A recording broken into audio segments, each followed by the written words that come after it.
Hello, and welcome to an unboxing video. It's not exactly unboxing, it's just like, here's what we have available this week. So the first thing I want to introduce you to are two new items that you might not have seen before, especially if you're new. So this is kohlrabi, and it's has greens on top. It kind of looks like an alien. It's really cool. This is fennel. So kohlrabi is a little bit in the cabbage family, but it also it has its own unique flavor. You can do lots of different things with kohlrabi. First of all, you can use the greens separately from the rest, so cut off the tops of the kohlrabi. When you use the kohlrabi, you do want to peel it, and then you can either chop it up or slice it up or slice it into not quarters exactly, but sliced and then halved. So it's kind of thin, but not too big, so it still has a good size in the mouth. So you can roast that, or you can slice it into thin strips and use it like a coleslaw, kind of, just raw in a coleslaw type of salad. So both of those would be really good ways to use kohlrabi. And then the greens you can set aside and use with the other greens, which I'll get to in a minute. Fennel is delicious. It has that little bit of licorice flavor. There's lots of different things you can do with fennel. I feel like my lighting is very good to show you this fennel. So you want to cut off the bottom.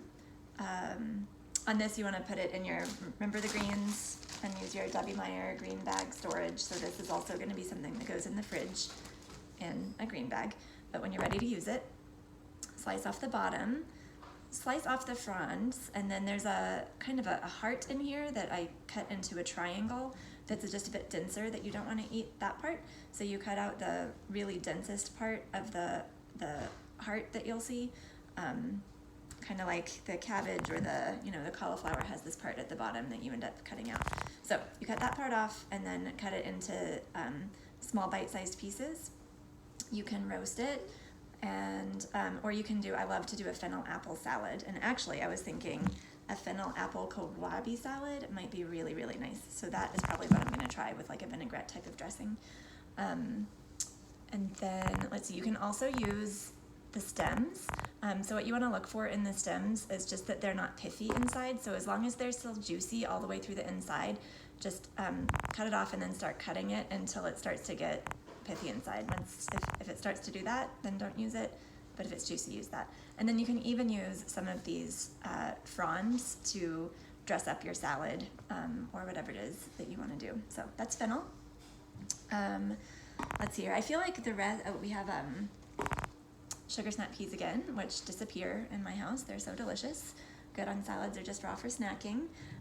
So the rest I'm sort of thinking in my head is the roasting vegetables and the greens. So the roasting vegetables would be the beets, which obviously the beets are both roasting and greens. So I'm going to put these with my greens. And one thing I'm thinking about is just trying to do a bunch of prep for the week. So I might just roast all of my stuff and have it in separate containers, and then I can use it throughout the week, either to put on top of a salad or to put into a taco night, or even on top if we do glorified nachos with some meat and then a whole bunch of veggies on top and cheese. That's just a family favorite meal.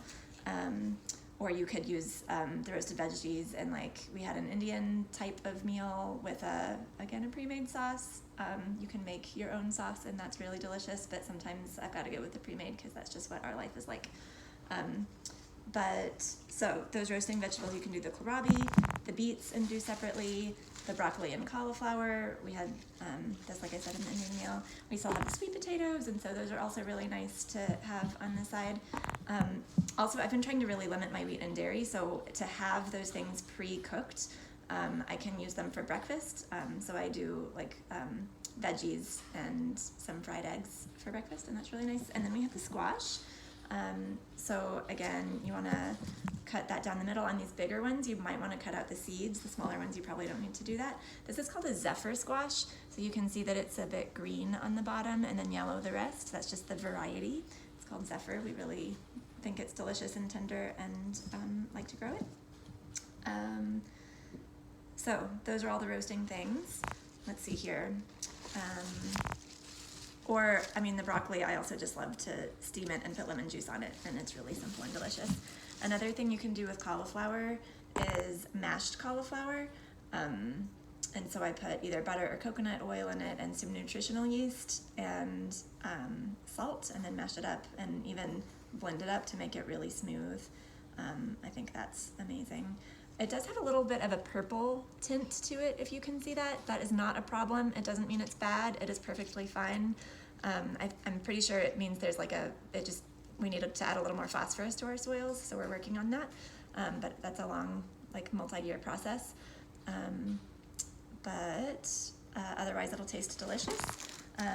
So I have collard greens again and Swiss chard, and sometimes I get just stuck on something that I really like. I wouldn't even call it stuck, but I'm gonna go back to my curry thing that combines these two because it's great to feed a crowd, and I'm gonna be doing that this weekend. And I think it's really delicious, but you can also use these as leaves for like almost laying or lasagna, or you can roll them up and do like stuffed collard leaves, or you can like cook them really long in a traditional way. I have lacinato kale, and so I still love my just raw kale salad, or you can try kale chips. So kale, we also have green curly kale. So green curly kale and lacinato kale are both good for kale chips. There's lots of recipes out there for how to do that, but you just be sure to rub in the oil and spice mixture really well, and then cook them in the oven until they get dried out, and then they get like crispy and crunchy, and they're really delicious and a great snack, and it's a good way to make them disappear quickly, especially if there are kiddos in the house. But another thing that I really like to do that I haven't done that this year that I'm really excited about doing is chocolate kale muffins. It's a gluten-free recipe. It's made with oat flour, which you can just make by pulsing oats in a food processor. But the green curly kale is really the kale that I like to use the most for that recipe. So, and I also have my scallions, so this is probably gonna go to be cooked along with my green dish, cooked along with that to add some flavor. But you could also, sort of like I was saying, to pre-prepare the other stuff, you could just go ahead and cut them up and have them ready to go to throw on top of, again, your salads or your taco night or your frittata or whatever it is that you're wanting to make with all your delicious veggies.